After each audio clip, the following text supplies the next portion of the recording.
Good afternoon, everybody. Or is it morning where you're at? Evening?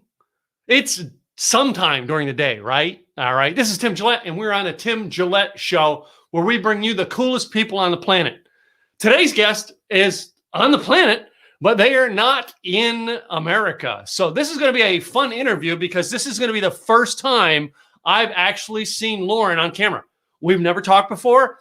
Not other than swapping emails to make this happen, you actually get to find out about how I find out about people, because that's what the show's about, interviewing people and letting you know who they are. So I'm finding some things about her, but I'm going to guarantee I'm going to find something unique about her on today's show, and so are you. So let's bring Lauren up here, and it's Lauren Clemett.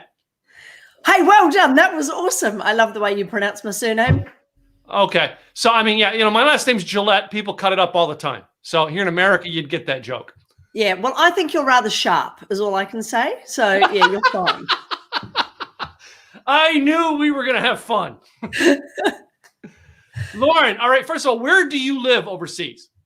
I'm in the Gold Coast of Australia, and I could have been worse. I could have asked you if you were the best a man could have gotten, but we won't even go with that tagline. So you can't say, oh, yeah. I have learned trademark tips over the last few years, and what they have trademarked, I am not saying on my shows again. Really? You get into trouble. Been there, done that. Yeah. Ooh, we can have fun with They that are one. Wicked on that. All right. Yeah. So in Australia, everybody, they take the piss is the word that we use, which is basically just anything goes in Australia. And I think you can probably get into more trouble for hitting someone in the face the other way around, for calling someone a name than you could for smacking someone on the nose. So it's a very strange country, but a lot of fun. Okay. So, you're down there in Australia. All right. Yes. You're not that far away from New Zealand. I'm not far from New Zealand, but I am from New Zealand. So I've crossed the ditch, as they say here in Australia. I've come from the North Island of New Zealand to our West Island, we call it, which is Australia. And I love it here. It's awesome. What a great place to live. So now here in America, I was born on the East Coast in a town called Scranton, Pennsylvania, where our president was born, same area. But anyway, same town. And I moved to Dallas, Texas, which is like the heart of America, the heart of the South. Now, when I moved here, I was moving to California, to the West Coast, and I stopped here to visit my youngest brother for Christmas. And I stayed here. You know where he lives right now? New Zealand. That's hilarious. So you made your brother move to New Zealand because you wouldn't leave. I didn't make him move. I came here, and he's just like, I'm not staying here anymore. I'm out of here. You're here now. But my mom moved here. So, yeah, my mom lives here now as well. So, but anyway, it's interesting because, you're from down in that part of the world where my brother is right now. And, I don't get to talk to him much, especially through all this pandemic. We didn't talk that much and everything. But, it's just strange the way our world went. But yet, I seem more connected to people around the globe than I ever have. How about you? That's awesome, isn't it? Isn't it great? The technology is enabling us to do that. You and I both grew up in an era well before the internet, which just shows how old we are. And my mum and dad used to do things called telegrams. Do you remember telegrams all those years ago? And, you're right. You used to have to wait. You have to wait for people to mail you things, or, when you took photographs, you used to have to wait for the film to come back as photographs. We don't have to wait anymore. It's just awesome. You can pick up the phone and talk to anyone, anywhere. It's brilliant. Wow. And I assume, I'm guessing, you look younger than me, but I'm guessing you're around the same age. And technology, though, did you have to learn to adapt to technology like I did?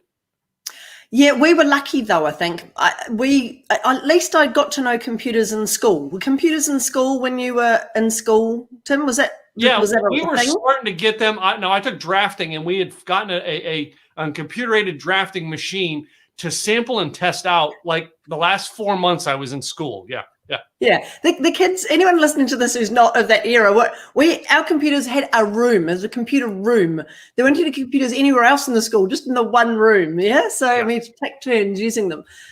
So we sort of knew a little. So by the time I got into the workforce, computers started to become the norm, that there were computers in offices. And I worked on one of the very first Apple Mac computers in New Zealand.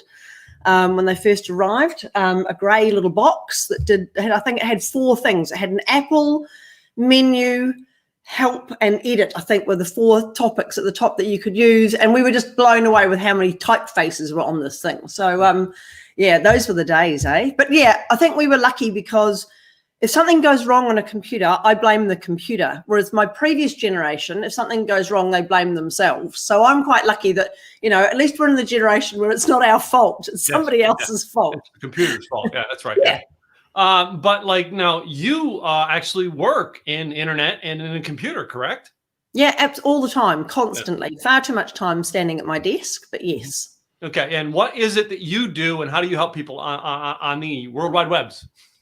Oh, I love it. Great question. So I have an interesting story. When I was about 8 years old, Tim, I was told I wouldn't be able to read or write properly. I had something called, it's an interesting word. It was called word blindness, which basically is dyslexia. But my teacher I'm talking when I was about 8 or 10 years old. So the late 1970s, early 1980s. And yeah, he said I would never be able to read or write like the other children did. And I would have to learn how to do it myself. So it sounds like a horrible thing for a teacher to say to someone, but it was great. He knew me. He knew anything you told Lauren she couldn't do, I was going to prove you wrong. I was going to go out there and absolutely nail it. So I was reading 10 to 12 novels a month. I was pushing myself to learn all these words. I would take a book of words home with me and someone would read them out and I would spell them back to them. And I figured out how to get around my dyslexia. And it was to keep the shape of the word in my head so that I could see the word. And even now when I spell and I'm not sure, I have to close my eyes and I can see a picture of it. So that to me was a disability, but it became one of my greatest assets, which is just lovely, because when I obviously discovered that I was quite creative, I was always drawing, I was painting, I was doing all sorts of things as a kid that were very creative. I said, I want to become a graphic designer, which is what I did. And that was before computers. So I learned the trade to draw and all those sorts of things. And then I got into working with advertising agencies, and I worked with some of the biggest advertising agencies in the world, which was awesome. I worked for Saatchi & Saatchi and Ogilvy and Clemengers, all these big name branded agencies, when they were right at the top of their game, which was just really such a great time to be involved in that industry, well before the internet had really taken off. And the interesting thing was that same disability that I had, that dyslexia, became the thing that I used the most. And it really helped me to see the brands that I was working with. I was a production manager in those advertising agencies. So I was between the suits and the creatives trying to make everything happen.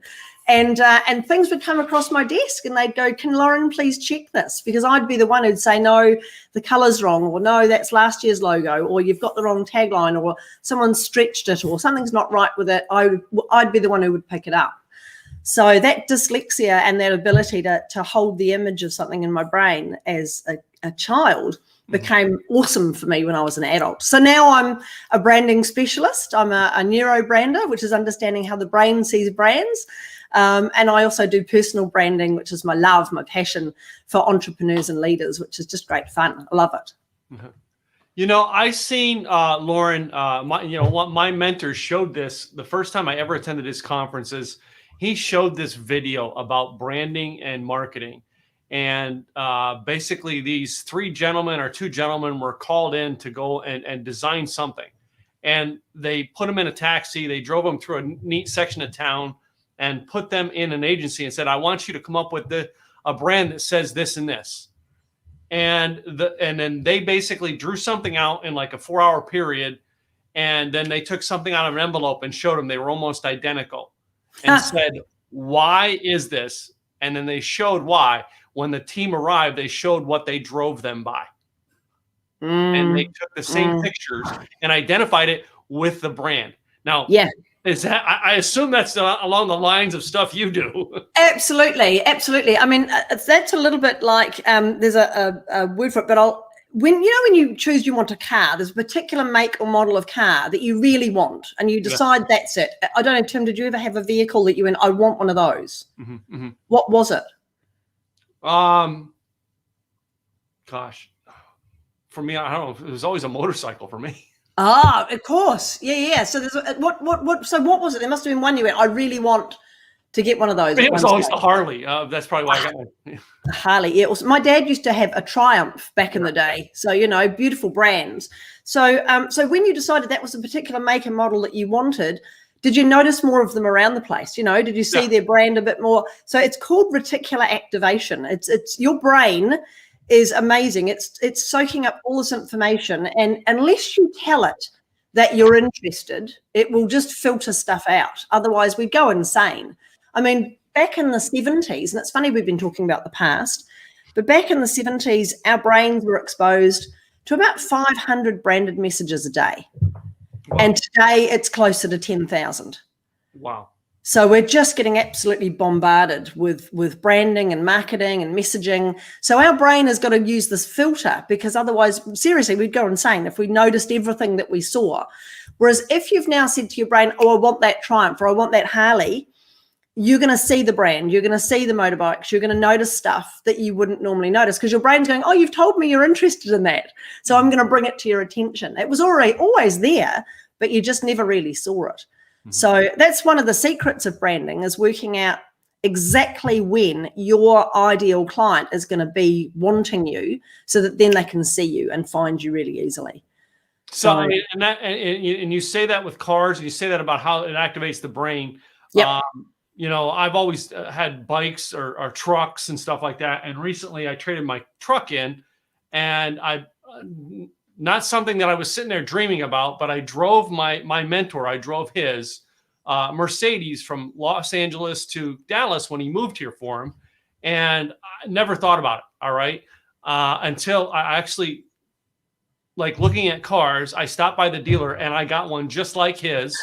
Now, like, I never seen this car anywhere before, right? Yep. And now I see them everywhere. Everywhere. Yeah. The brain triggered, and that's doing it for brands, is what you're saying. You're helping your customers with their brands. Absolutely. Use that same tool.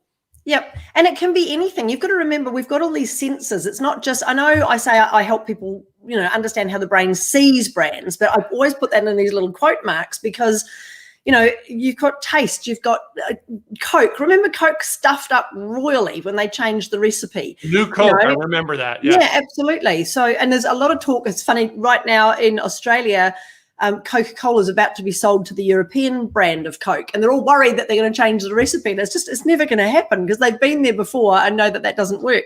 But when certain things are comfortable to you, or the brain likes what it knows. It doesn't like new stuff. Mm-hmm. It'll always go back to the comfort zone. So there's a really interesting thing you can do, actually. If you're listening to this and you've got children around you, especially teenagers, this will blow their mind. This will show you how much the human brain likes what it knows.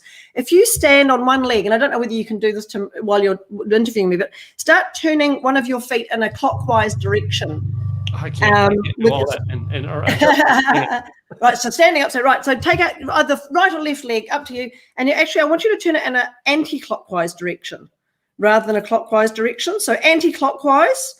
So start turning your foot around in that direction, and then what I want you to do in the ear with your hand is draw a number 9, and then see what happens with your foot.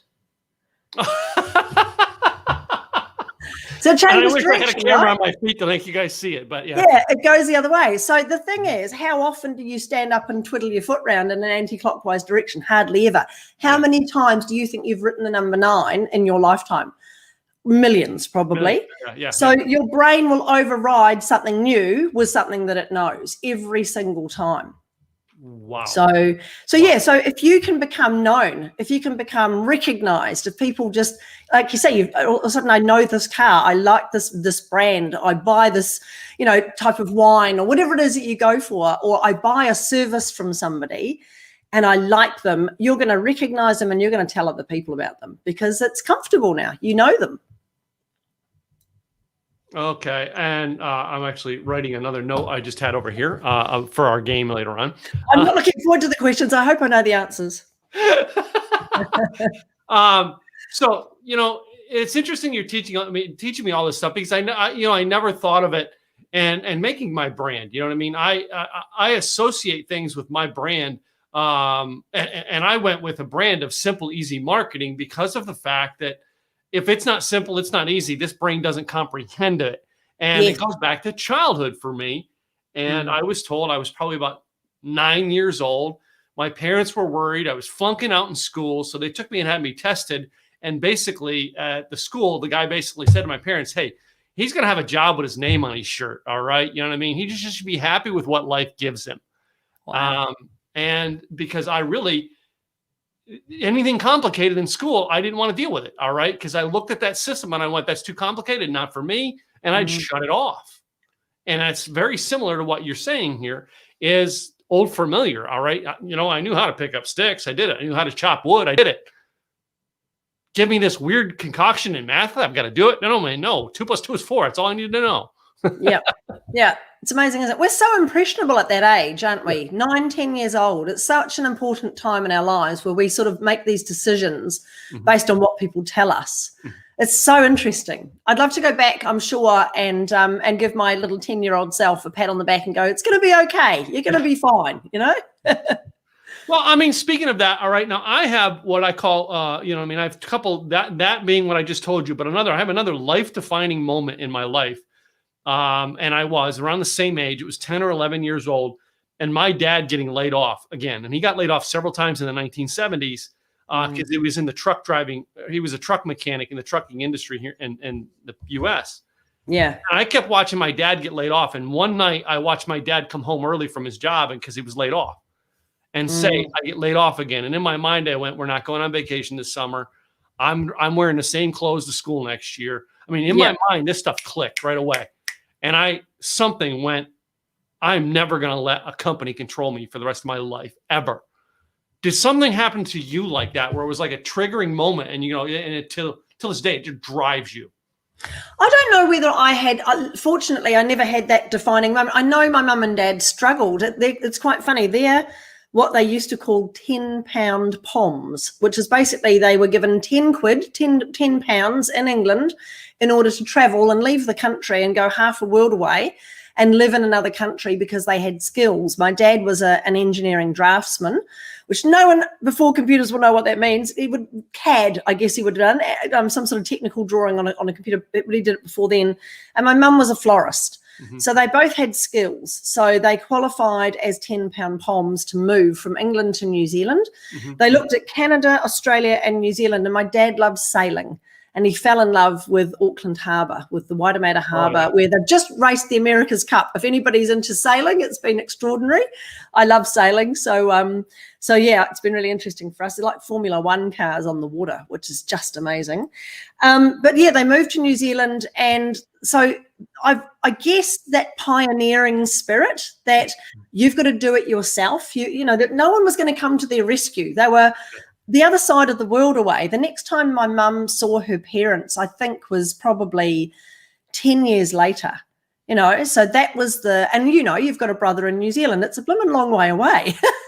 So, you know, so I guess that independent streak, the fact that, yes, mum and dad both worked for other people for many years, but they were probably the most happy and the most successful when they were working for themselves. Yeah. My dad ended up being the director of a YMCA camp in New Zealand, which has nothing to do with engineering, but he was there for 9 years and he turned the place around. It was an amazing culture.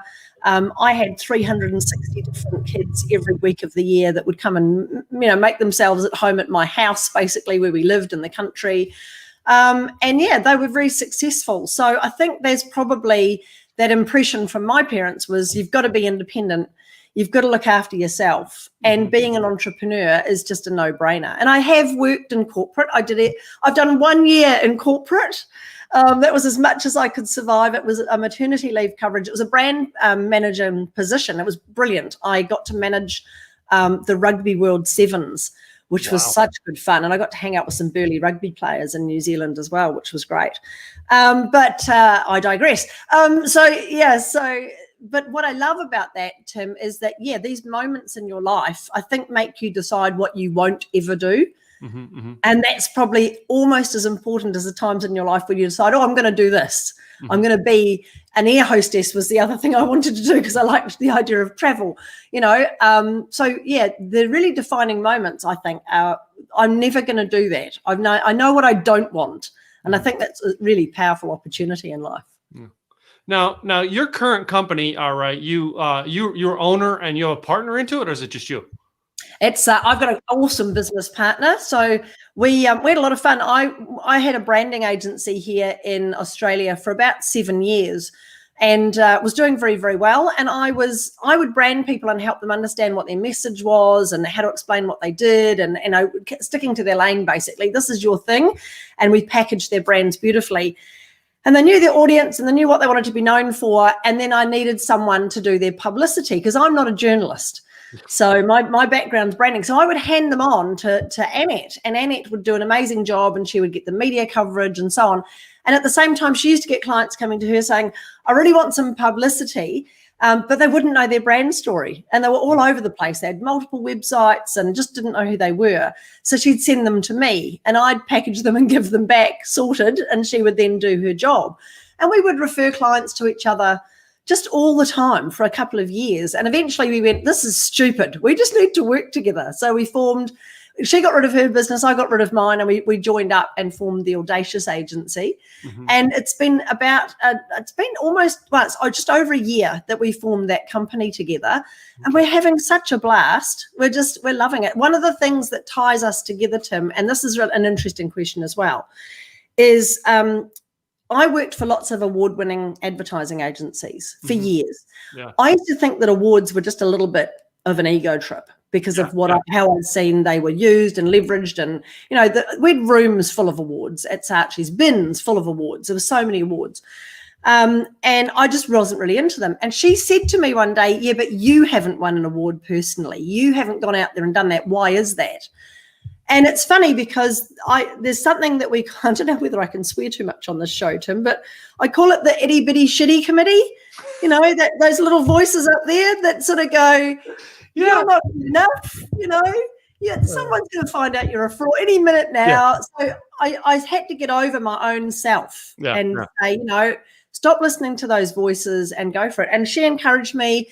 I entered my first award. It was an International Stevie Award, and I got a silver. And it was like all of a sudden, oh my goodness, the stuff I'm doing is valuable and people do think it's worthwhile, and it made a huge change to the way I viewed the work that I did. And so we've gone on, and now we're actually the Stevie representatives here in Australia and New Zealand, and we help hundreds of people enter these awards every year.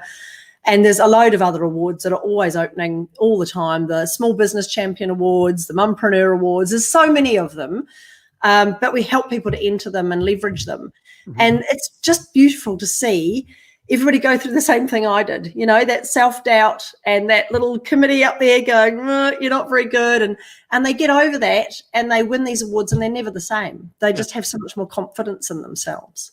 Now, speaking of awards, all right, and I noticed on your website too that you're this, but I was never into awards. To me, I was like, whatever, right? The only award I wanted and I got, I'm going to show it to you because it's sitting right here.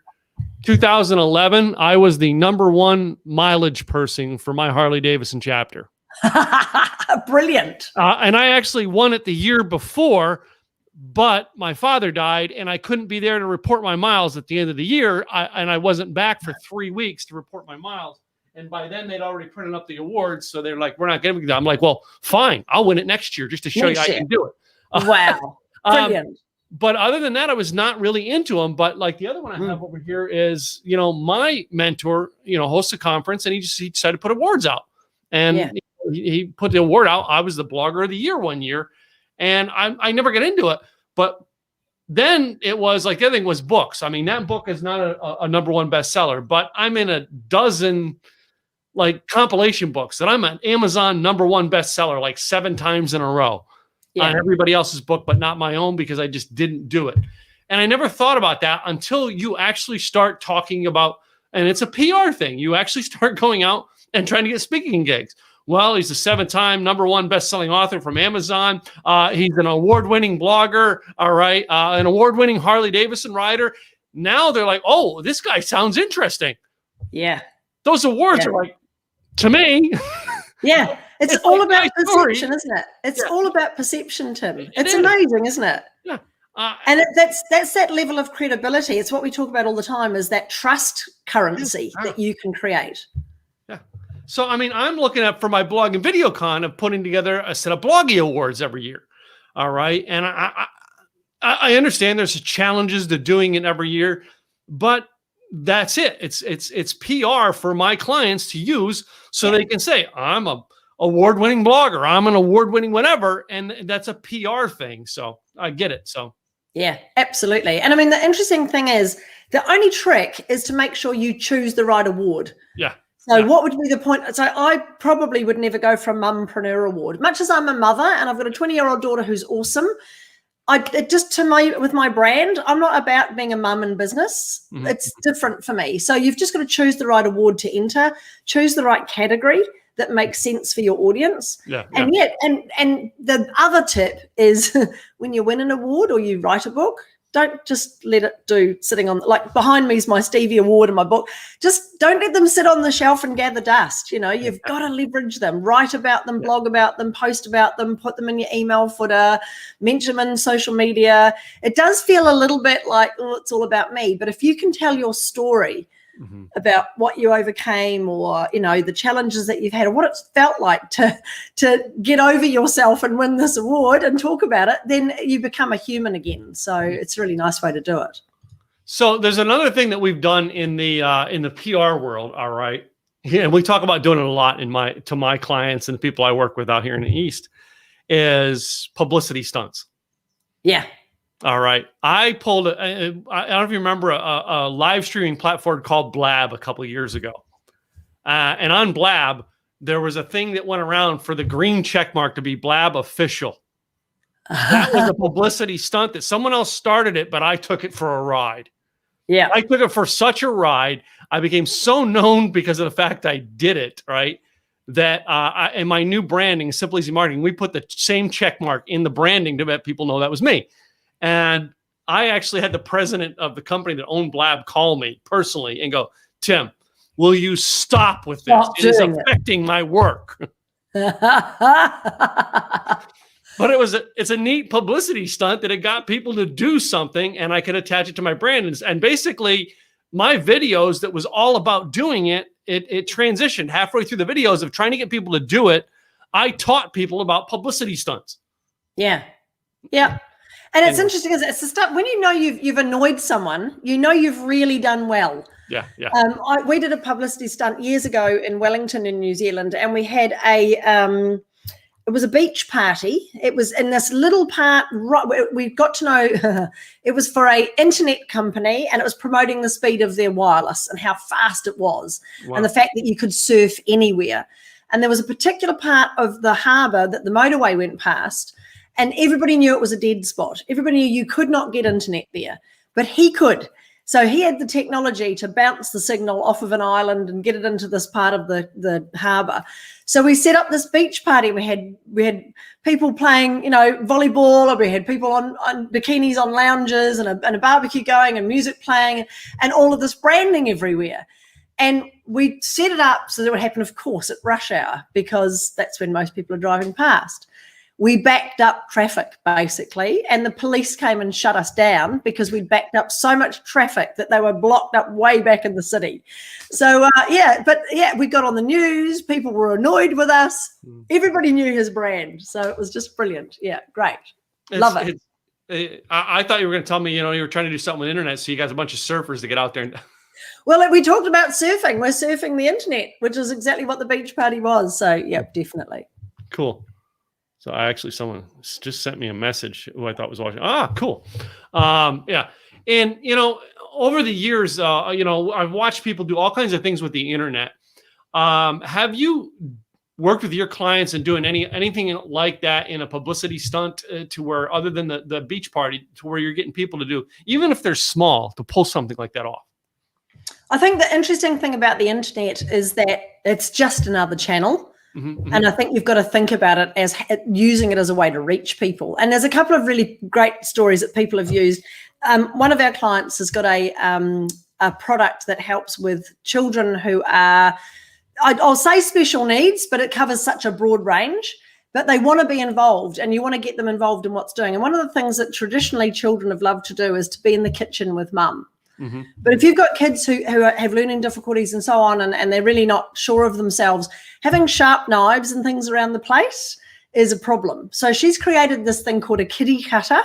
And it's a knife that kids can use to cut things up in the kitchen. It won't cut them, but they can be part of what's going on. So she's encouraging, kids to get involved and to eat well and to understand food and so on, and to keep that relationship going in the kitchen with mum. And she's done some extraordinary things with Kitty Cutter and telling stories and doing all sorts of things online that people have picked up and gone, wow. And the interesting thing is, it's quite controversial because some people will say, oh, give them a proper knife. Other people will go, why are you pandering to these children, and so on. And she's really causing a stir with the communication and the conversation that's going on around there. Yeah. The other one I love is we've got a client who teaches children how to fish, how to go and catch their own fish. And it's called Two Bent Rods. And Samantha and her husband started this business years ago. They went down to the beach and were fishing, and they noticed all of a sudden they had all these children around them watching what they were doing. And because mum and dad have got so busy these days, no one was teaching the kids how to fish, and they didn't know how to put a hook on or how to gut a fish, or they didn't know any of that stuff. So so they started up these fishing camps. And again, the way that she markets and promotes those, by constantly being on her phone down at the river or down at the beach or wherever it is, talking about the fish, showing what's going on. And she's doing some stuff that people are following, because the best one she did the other day, and it blew up a little bit on the internet over here, was because she was fishing at a place called Humpy Bong.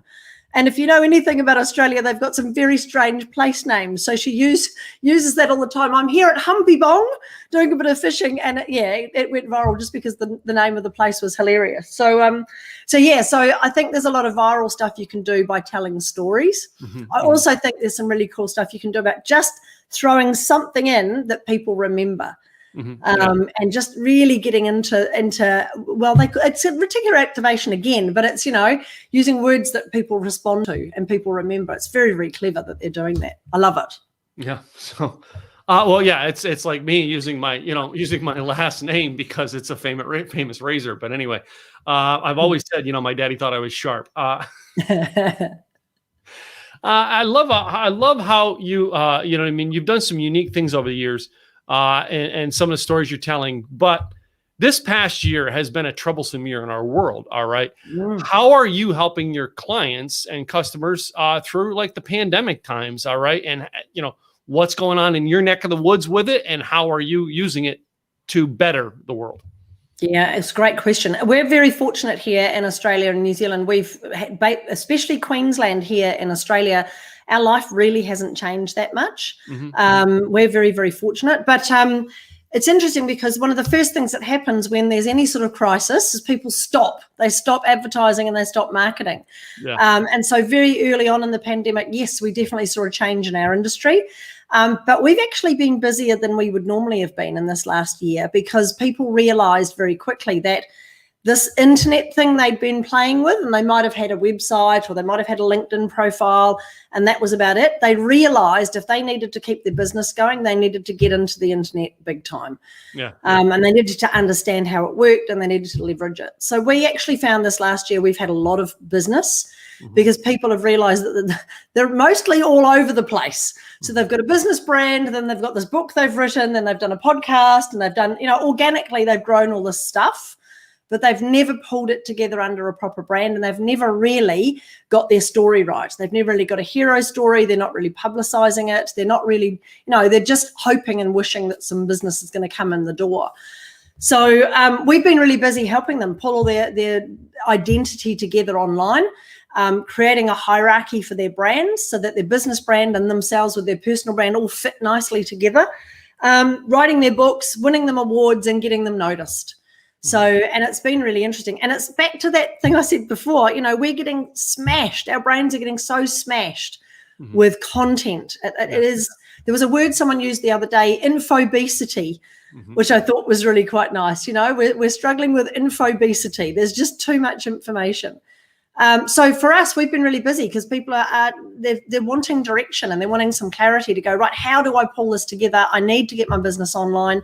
One of the most amazing businesses we have been working with, and I can't say this was down to us other than the fact that we were guiding and mentoring her during the year.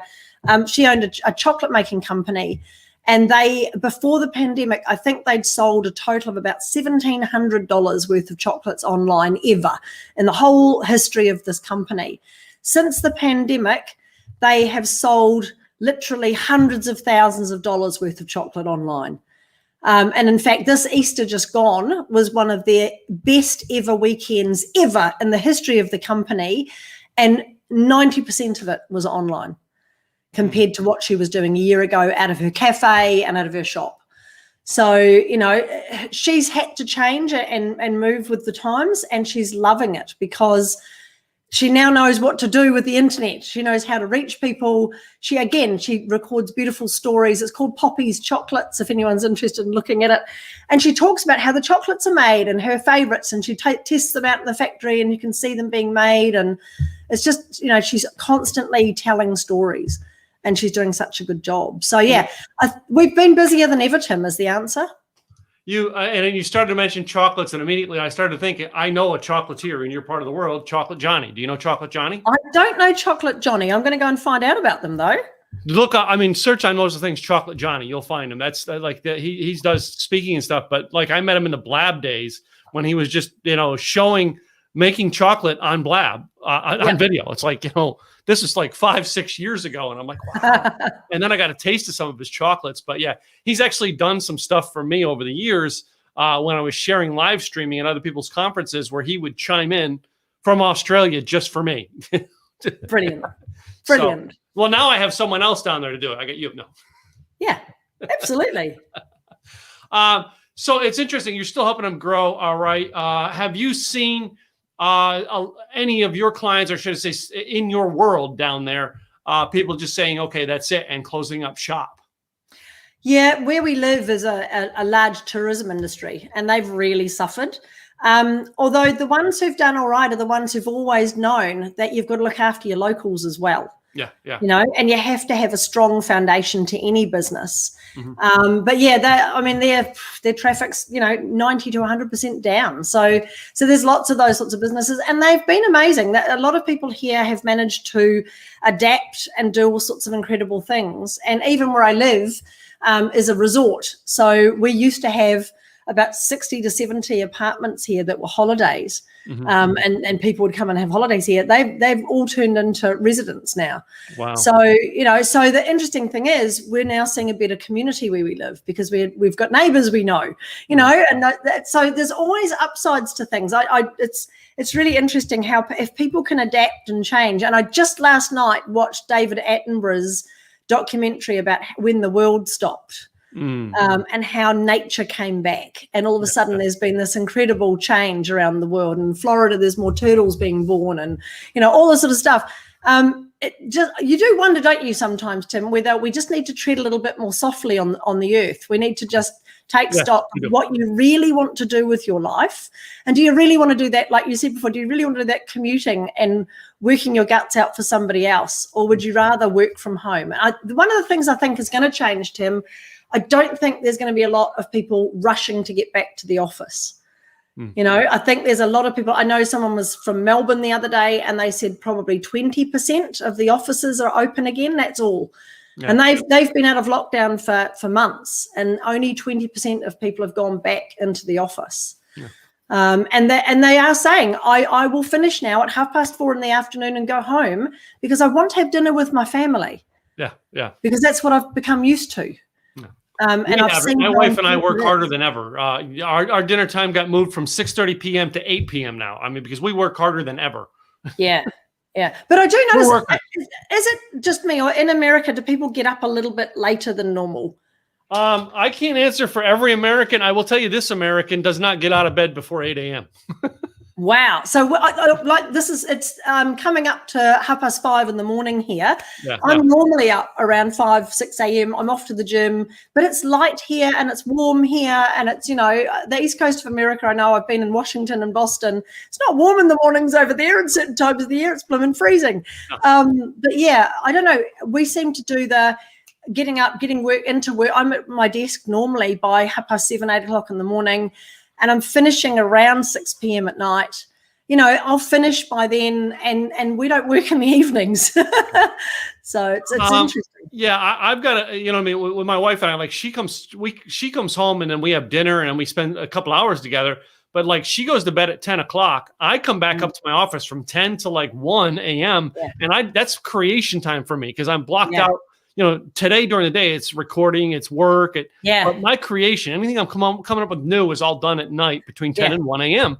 And that's why I don't get up until 8 a.m. because I don't go to bed until 1:30. Yeah, exactly. And it's no interruptions either. You can just totally get into being creative. I guess you've got to, it's a nice lesson, isn't it? You've got to figure out when are you most creative. Yeah. And make sure you set aside, make that time sacred, that no one eats into that. That's my time. Yeah. That's it. And even yesterday I was telling a client, a new client, that there's something they have to put in their schedule. They call me stressed out. And I said, listen, every day you got to do something, for us. I mean, for me, my mom and I live close. Before the pandemic, we used to take off in the afternoon, about 2:30, 3 o'clock our time, go up to the mall, get a cup. We'd walk 2 loops around the mall. That was our exercise. Then we'd stop and get a cup of coffee or a glass of wine, and then we'd come home. That was it, an afternoon ritual, but it exercise, all right, as well as an afternoon treat. So yeah. Break it up. It's interesting, isn't it? When you're an entrepreneur, you don't get these, holidays, and you don't get vacation time, you don't get paid leave, all that sort of stuff. So you've got to almost have a little mini holiday every day, haven't you? That little break, you either read a book, or go for a walk, or spend some time with somebody. Yeah, absolutely. Just this is my time, and that's my little break for the day. And maybe I might be able to afford a vacation this year when I've got some time. But yeah, absolutely, every day, some sort of break. So. Yeah, and it is. I mean, you've got to make the world, as an entrepreneur, you make the world what you want it to be. And that is what I liked. I didn't get into being an entrepreneur to become a billionaire. I got into the entrepreneur to control my world. Yeah, that's the truth. I'm honest with my people, let them know that, because I wanted to create my world, my time, do what I wanted.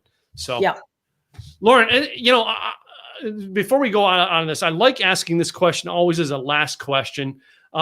I don't know everybody who's listening to it live, and I don't know all the people who are going to listen to the downloads.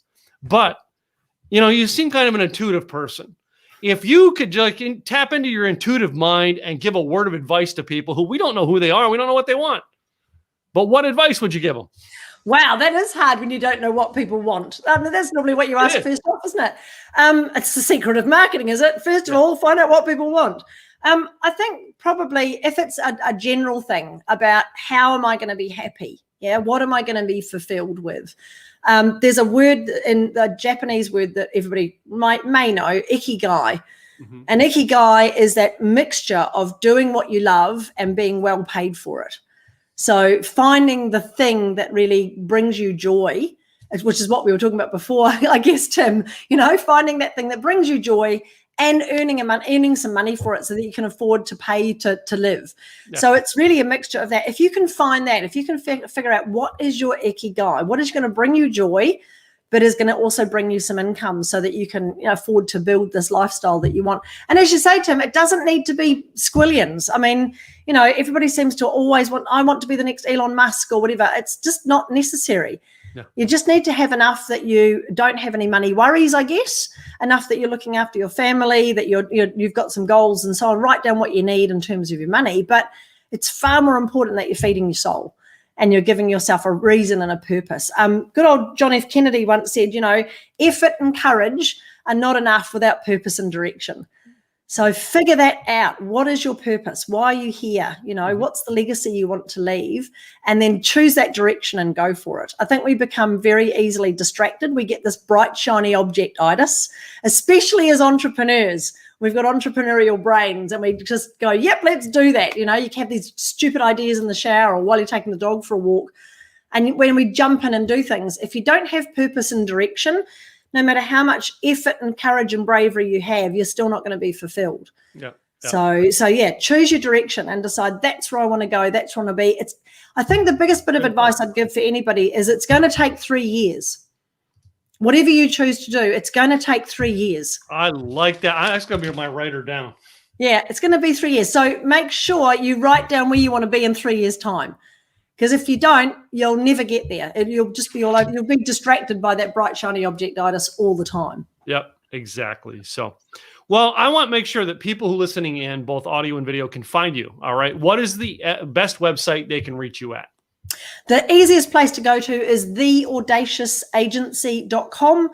It's very straightforward, and we are audacious there. We're pretty bold and brave with what we do. But yes, you'll find loads of content there. There's downloadables there. My book is on there. Annette's book is on there. One of the other things that we love that's on there that people might find really useful after this conversation is we have the Most Audacious Marketing Action Planner on there. And one of my favorite pages in that is the weekly planner. And it takes 15 minutes, and you actually map out what you're going to get done this week. And it doesn't give you much room. It only gives you 5 different topics that you can do under every subject. So it stops that bright, shiny objectitis from happening. It makes you focus and get stuff done.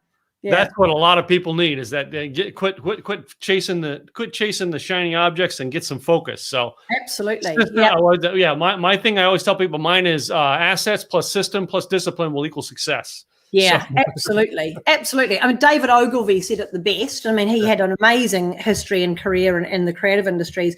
And he said, give me the freedom of a tight brief. Yeah. So get rid of all the superfluous stuff you don't need. Focus on what you've got to get done. Isn't it interesting when you go on holiday, you are so good at getting stuff done and saying no to stuff because you've got an absolute deadline. Yeah. So you've got to treat every week like that. Is like, what do I have to get done? And when I'm sitting there and I'm messing around on Facebook or I'm listening to stuff and whatever, and I shouldn't be doing it, what should I be doing? So yeah, absolutely important. Cool. Well, before we go, I appreciate you coming on the show today, Lauren, and taking time out of your early morning. It's been a blast. I've loved it, Tim. Thank you. Yeah, but before you go, I have a game I close out called This or That. Awesome. 9 questions specifically made for you. Some of these I ask everybody, but specifically, some of them are for you. So here we go. Number 1, Star Wars or Star Trek? Star Wars. Okay. Grew up I saw the original Star Wars. I think I must have been about 7 or 8 when I went to see Star Wars for the first time, like nothing we'd ever seen before. For you young kids, all right, that would be episode 4. To us, that's episode 1. Just get over it. Absolutely. Thank you for that, Tim. Yeah. My next one here, because I know you live down under. AC/DC. Who is the better singer, Bon Scott or Brian? Oh, no, that's just not fair. That's just, I can't choose between those two. That's just, I know they're both great, but I had to come up with an Australia type question.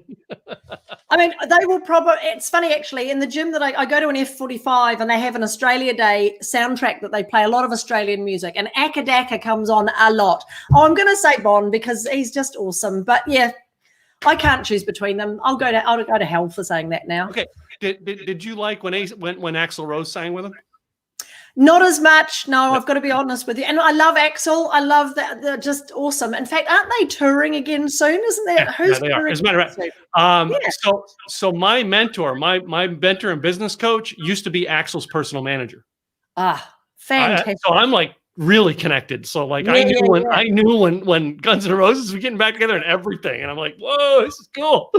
Anyway. So let me move on here. Number 3.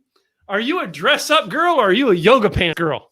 Well, you know what it's like, and this is typical, absolutely total Zoom business from the waist up today, and I have my cycling shorts on because I'm about to go to the gym. So, yeah, you will find me in shorts and T-shirt more often than anything else. But if I'm on stage and I have to act the part and I have to be there, I do love my dresses. I do like my nice dresses if I have to. But when people who normally know me from sailing and going to the gym and playing golf, they'll look at me very strange when I have a dress on. So, yes. I just was very fortunate when I got started in speaking. Zig Ziglar was my friend and mentor, and Zig said to me, I was gonna like get a suit and tie. And at the time I had long hair, and Zig said, no, that's not you. Be you on stage. That's what they want. Absolutely. Be comfortable. Be yourself. Definitely. Yep. My next one here is kind of an American food, but I I didn't know all the Aussie foods. So I try to stick with this one. Hamburger or taco? Oh my God. I don't know, to be honest with you. I'm not really a big fan of either of them. I'm doing the F45 challenge at the moment, so I'm off bread. So let's go tacos for now. Okay. And specifically fish tacos. We get fish tacos here that are just, divine with a nice margarita. Now you're making me feel hungry. Oh yeah. Well, wait a minute. Margarita. No, we didn't quite get to that one yet. No, beer or wine is our next one. How about beer or wine? Which one would you choose out of those? Oh, definitely beer. I'm a beer. Well, Aussies and New Zealanders, we're big beer drinkers and nice craft beer. Yeah. So I'm into craft beers. You can keep that Budweiser, Miller Lite. None crap. of that stuff. We've got a favorite. There's a craft brewery just down the road called Black Hops, which is a play on Black Ops because it was the worst kept secret on the Gold Coast. Everybody knew they were starting up, and we're investing in them. But the beer that I like that they have there is called Tropic Like It's Hot. Yeah. And it's my favorite little lager. It's quite nice. Yeah. My wife will drink the dark beers. I like the blondes and the light citrusy type stuff. So nice. You'd like Tropic Like It's Hot. It's got lemongrass and ginger and all sorts of things. Oh, I probably would love that. Yeah. So my next one's another clothing device, and that is are you a heels girl or a boots girl?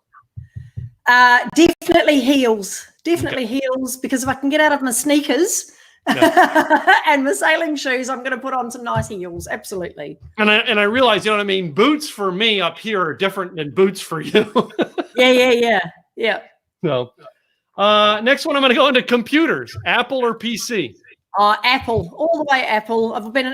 Everything in our household is Apple. We had a PC in our house once. Yeah. I think it lasted about a year and we got rid of it. Yeah, and I switched everything over 2012, and I have everything: iPads, Macs. Yeah, everything's just it's all Apple. So yeah. So up here in America, this next one is a big fight for many people.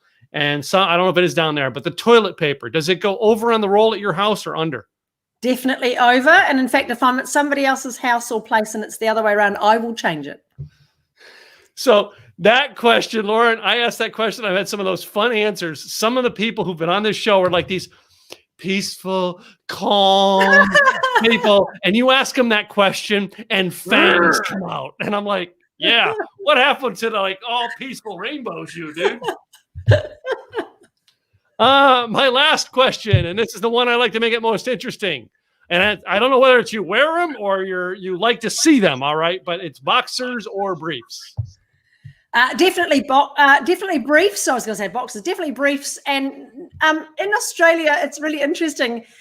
You either have the big long board shorts or you have the budgie smugglers. Which is the two, the budgie smugglers or board shorts is a similar sort of question, but definitely not the boxers for me.